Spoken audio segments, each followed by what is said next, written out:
On June 2022, Orlando Pirates announced the appointment of Jose Rivero as their new head coach, and now 3 years in, over 100 games in charge and 5 cup victories later, Rivero has announced he's leaving at the end of the 2024-25 season. In this video, we'll look at Orlando Pirates' tactical setup under Jose Rivero, from the in-possession to out-of-possession setup, and finally the impact Jose Rivero has had on Orlando Pirates.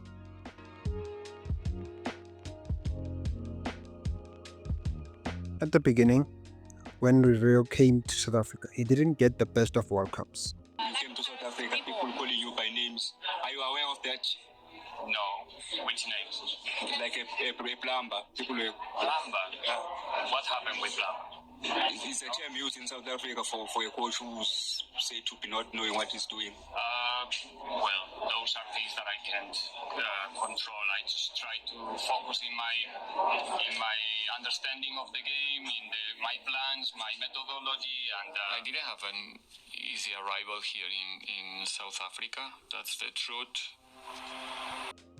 But a cup victory in his first few months eased the pressure, and the rest is history.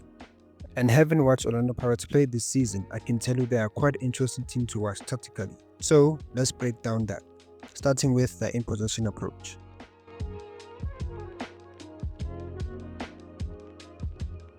I would describe Orlando Pirates under Jose Rivero as a possession-based side, as their average possession is 59.8%. And as we know in modern football, there are 3 types of possession-based teams: positional play, made famous by Pep Guardiola, relational play, made famous by Fernando Diniz, and what we have seen in recent times from many teams around the world, a mixture of both styles. What I would describe as posse relation, more on that in a video coming soon. Now back to Pirates' in-possession setup. When building from the back, Pirates set up in a 4-2 build-up shape and look to play out of the back. When the opposition are not willing to press high, instead sit deep, Orlando Pirates move to a 4-1 shape with the goalkeeper as part of the 4 and Hoto, the left back, moving higher. In settled possession, this is when we see the duality of Rivero's style, as at times we see Pirates in a positional 3-2-5 shape, with Hoto, the left back, moving higher to then invert into the half space, with the left winger holding the width. Sometimes they interchange with each other, with Mofokeng most of the time inside in the half space with Hoto staying wide. On the other side, we see Orlando Pirates' relational style. As we can see in this photo, Pirates are in their 3-2 build-up shape, but instead of having 5 across the front line, like what we would see in a positional play team, they form this box shape in the middle, with the left back Hoto holding the width high on the left. However, this sacrifices the width on the right, but it doesn't matter. Why are they doing this, you may ask? To overload the center, while bringing the players together to connect with each other. In the final third, we see the relationism and connection between players even more, given the quality and intelligent players Orlando Pirates have off the pitch. Looking at the stats, Pirates have one of the most dangerous attacks in the country. According to stats from Latimo Analytics, Orlando Pirates are the second best attacking team, only behind Mamelodi Sundowns, with them slightly overperforming their XG of 22.83, as they've scored 25 goals, with a 12% shot conversion rate, which is quite low given the chance creation numbers they have. Their shot numbers are quite interesting. One example, looking at this image, this shows teams sorted by their average shot distance to goal, and we can see Orlando Pirates down their second bottom, which tells us that Orlando Pirates take a lot of long shots, which makes most of their shots low quality. This graphic explains it well. Now let's move on to Orlando Pirates out of possession.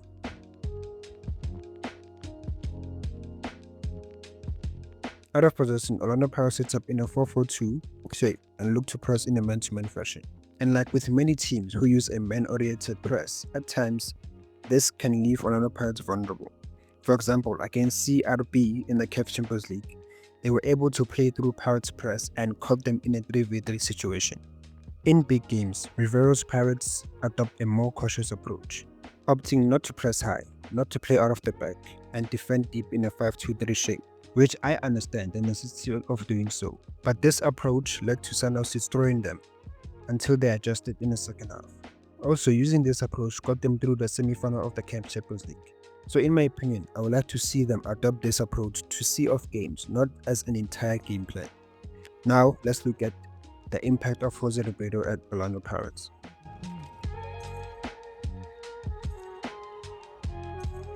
And the documentary shows the side we don't see as fans, the human side. But before we get there, let's look at the side we all see. Since his appointment in 2022, Rivero has led Pirates to 5 domestic trophies in 2 years. He has led the Pirates to 3 consecutive MTN 8 Cup victories, a feat unprecedented in the club's history, also claiming the Nedbank Cup twice. Another side of his success is the rise in the continent. Before Rivero, Orlando Pirates had endured a 5-year absence in the CAF Champions League group stage. And in that 2-1 victory against Al Ahly shows their capability to compete with Africa's elite clubs. Right now we are nobody there. We're gonna play against the best teams in the continent. Let's enjoy that moment. Let's capitalize that moment for us, for the future. Young players, an experienced coach as well in that competition. So all the ingredients to face that group stage, not with maybe with the extra pressure that we have when we are playing a PSL game that everybody is expecting Pirates to win. In the group stage is more like, are they going to cope more than they must win? Must be honest, the growth in our team is so massive. That one, the belief when I saw our players playing against Ali. But look at that. It digs it beautifully into that spot. There's havoc there. There's trouble. There's all sorts of confusion between the two defenders. They give you the sense and belief that they are fearless. You feel the communication, you feel the passing confidence, then you know the team is going to compete. But the fight that the players put on the field in Cairo, I think it's second to none, to be honest.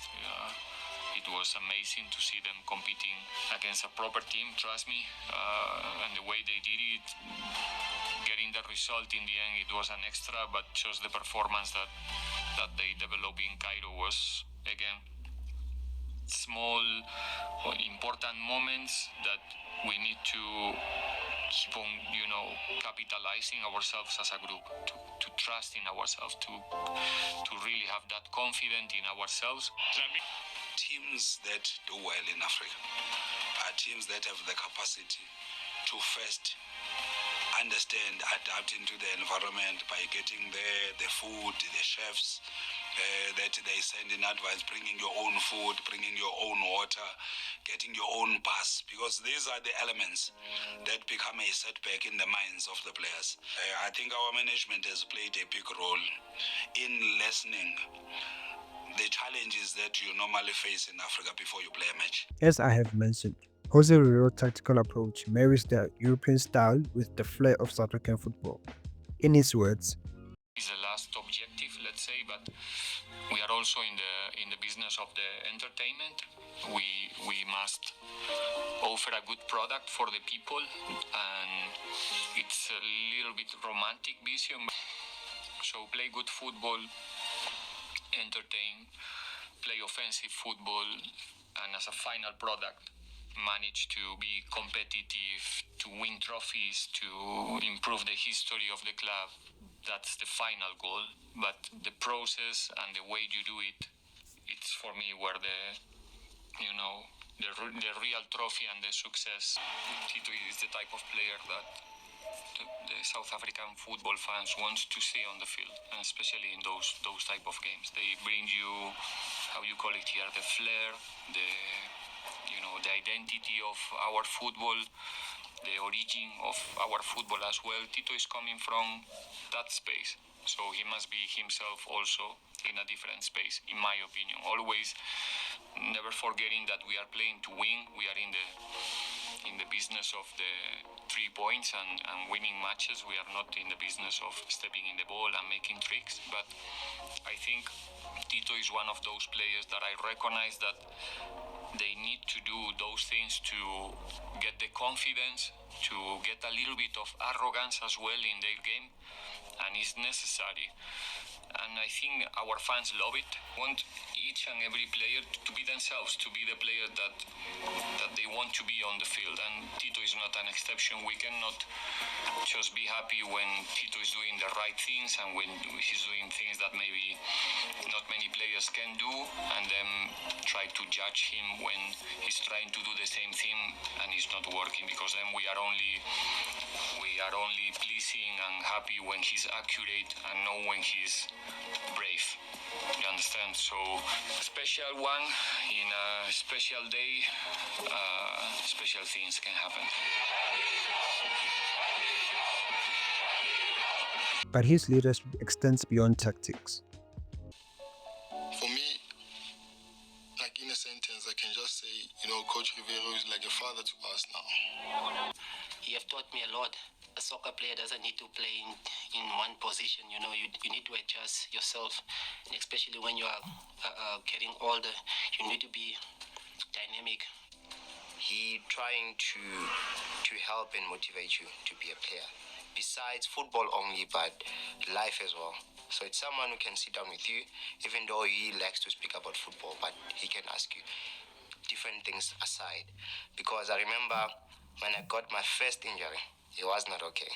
I've grown and gone to be fond of in terms of every day I come, I get inspired by how he handles things, how he handles the media, his demeanor, his aura. You don't have to be a bully to be a leader.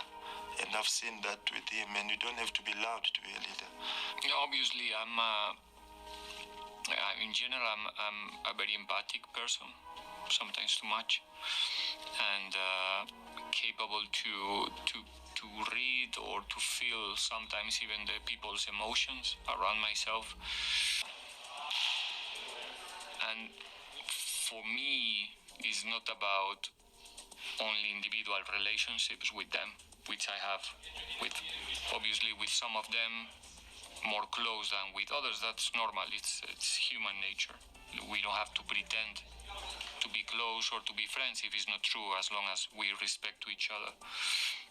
But what I try since day one and all the time is to make our players that when they are with me, they are in a safe space. They don't need to pretend to be happy if they are not. They don't need to hide a problem if the problem is there. And together to try to create the same space for each and everyone, so we feel comfortable when we cross the training ground door, when we are coming here to spend 3, 4, 5 hours together. And it's part of that culture, or at least I would like to feel and think that it's happening like that. I think the leadership, like a Coach Rivero, I think ngiyayithanda because umuntu ophansi, even if like ubona situations like azihambi ngendlela, you understand, umuntu ozama ukukhama everyone down, so umuntu noma nidliwa like uzozama ukuthi yehlisana umoya. And into engiyithanda kakhulu ngaye, like unenhliziyo enhle, uyakwazi ukukhuluma nomuntu omdala, uyakwazi ukukhuluma nomuntu omncane, and uyakwazi ukuziphatha phakathi kwethu sonke. Into engiyithandayo like ngaye. And again, when like mawubheka nasebhenjini akusumuntu uthanda ukurasa, like uyabheka ama-situation ukuthi ama-situation anjani. I think nge-leadership yakhe this team can go far. Despite all the success, the league title has eluded Pirates, with them finishing second in consecutive seasons behind Mamelodi Sundowns. And it seems as well this season. The last thing is the integration of youth players into the first team. The transformation since the arrival of Jose in the club is massive. I know from outside people will only see trophies, 5 trophies in a space that he has been here. I don't think there's a season when he's here where he has not won anything. But more than anything for me is the growth within the club. One, the adoption or the acceptance of him giving an opportunity to young players.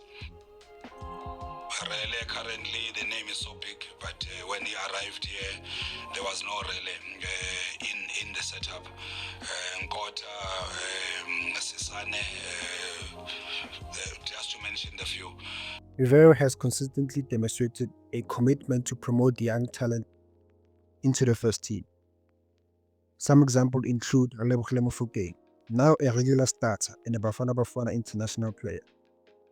Others include Mohau Nkota, Siyabonga Ndlozi, Bhekizile Mbokazi, and Siyabonga Dladla. Jose Rivero has transformed the club, bringing a competitive edge on both domestic and continental stage. Through a blend of a tactical style, his empathetic leadership style, and his vision, Rivero has guided the team to multiple cup victories while restoring the belief among players, supporters, and the broader football community. Equally impactful has been his belief in the youth, which sets the club up for the future. Rivero has enhanced the team's performance and its future prospects. His legacy at Orlando Pirates will forever be remembered. From a plumber to El Profesor, this was the story of Jose Rivero's journey at Orlando Pirates.